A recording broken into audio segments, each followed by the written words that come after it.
All right, moving on, our next segment, we are pleased to share a special address by Mr. Tim Gould, Chief Energy Economist from the International Energy Agency, and Mr. Ryo Yamasaki, Special Advisor, Energy Investment Unit from the Office of the Chief Energy Economist on the IEA Transition Report.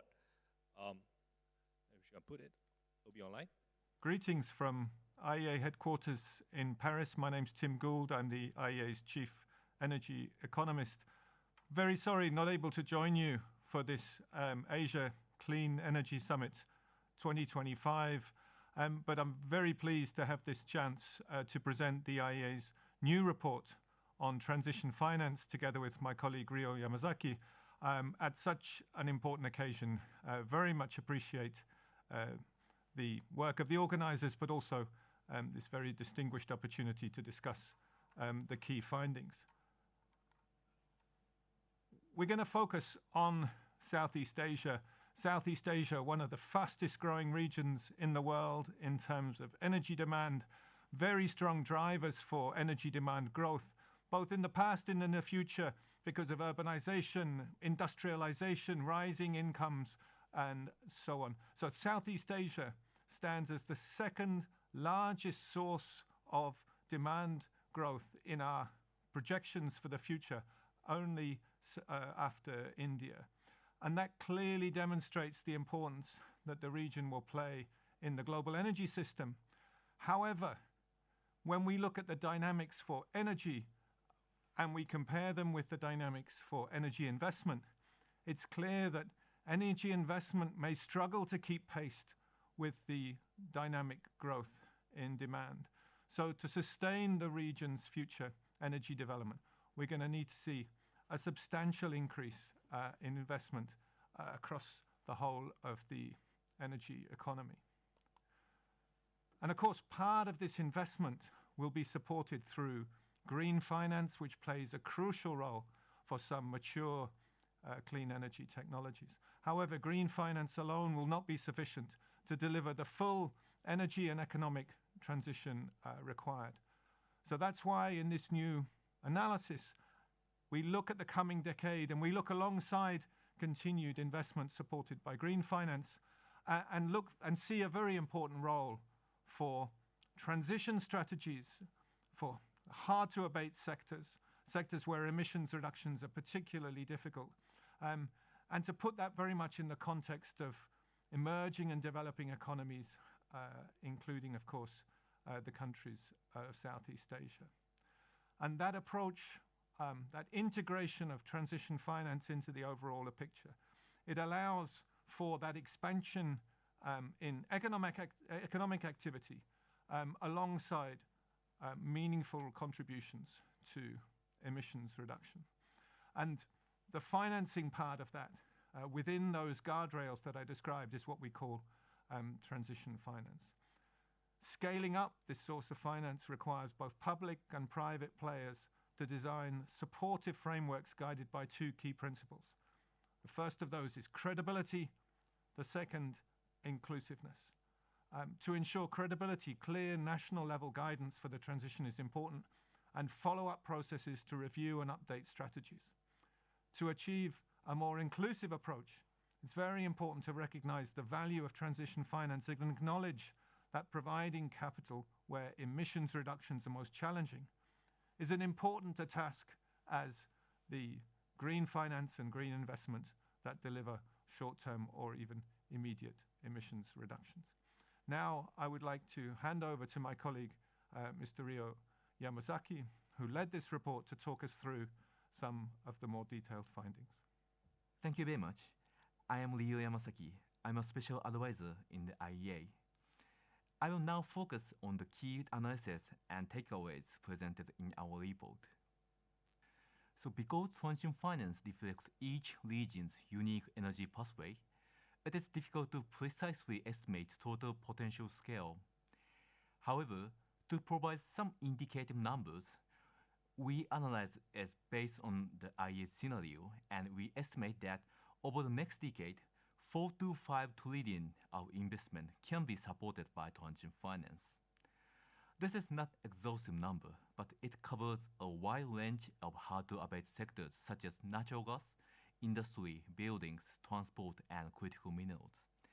And importantly, half of this investment should be directed to emerging markets and developing economies. Of course, whether these investments can be supported by transition finance depends on meeting key process requirements such as the existence of credible transition strategies. And just to note, the fact that some sectors are not explicitly shown here does not mean they fall out the scope of transition finance. Even so, 4 to 5 trillion over 10 years, or roughly 400 to 500 billion annually, is comparable in scale to today's green bond market. Looking back, the green finance market expanded nearly 15-fold over the past decade, growing from a modest base to become an important driver of clean energy investment. In the coming decade, achieving a similar growth trajectory for transition finance will be essential to make tangible progress in supporting investments in hard-to-abate sectors and EMDA.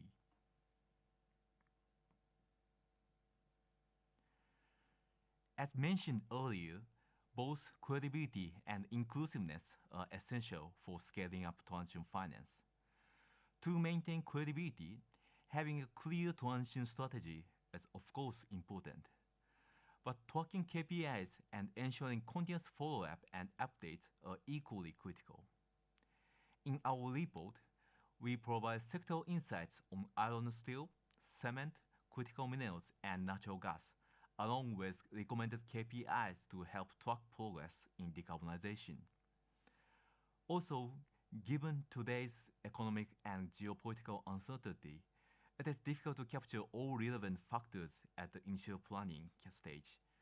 So strategies need to be regularly updated to remain realistic and relevant over time. On inclusiveness, we need to consider how far the discussion on transition finance actually reaches. In many emerging economies, there are entities that have not yet developed transition strategy, not only due to lack of intent, but due to limited capacity. This includes sectors where emissions reductions are particularly challenging, as well as many small and mid-sized enterprises. In our report, we focus on those who have opted out or being left out of the transition finance discussion. The key question is how to bring these players into the conversation, enabling them to continue investing while advancing their own pathway toward emission reduction, rather than excluding them from the transition process.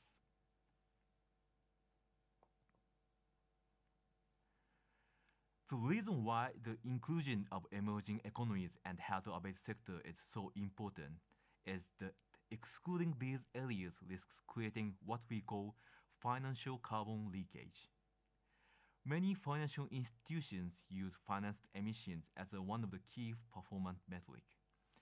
However, if this indicator is applied too narrowly or assessed only over a short-term horizon, it can unintentionally create different incentives, like encouraging institutions to reduce their financed emission not by supporting decarbonization among borrowers or investors, but simply by withdrawing finance from carbon-intensive sectors altogether.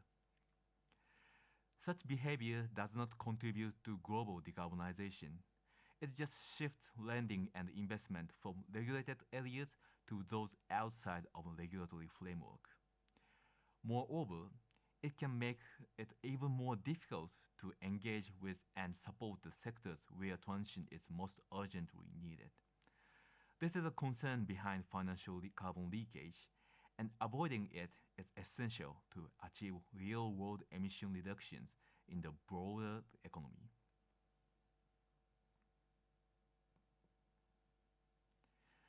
I would like to conclude our presentation with this page. Transition finance holds the potential to support 4 to 5 trillion of investment over the next decade. However, it has not yet reached its full potential. Unlocking this potential will require both credibility and inclusiveness, as we have discussed, and this calls for the effort of both policymakers and stakeholders. To strengthen credibility, governments can provide clear national level guidance such as sectoral transition roadmap. Also, robust follow-up mechanism on the private side is equally vital. At the same time, enhancing the international recognition and positioning of transition finance is essential. The true value of transition finance lies in its ability to enable progress in areas where decarbonization is difficult, where investment needs are urgent, and where existing mainstream approaches are not sufficient. Its core value lies in engaging with these realities, not avoiding them. With the right support structure in place, transition finance can move from being seen as a second tier of green finance to becoming a second pillar of global financing for the transition. Together with green finance, transition finance can evolve into a disciplined yet flexible tool that helps scale up global energy investment, strengthen energy security, and delivers real and lasting emissions reductions. Thank you very much.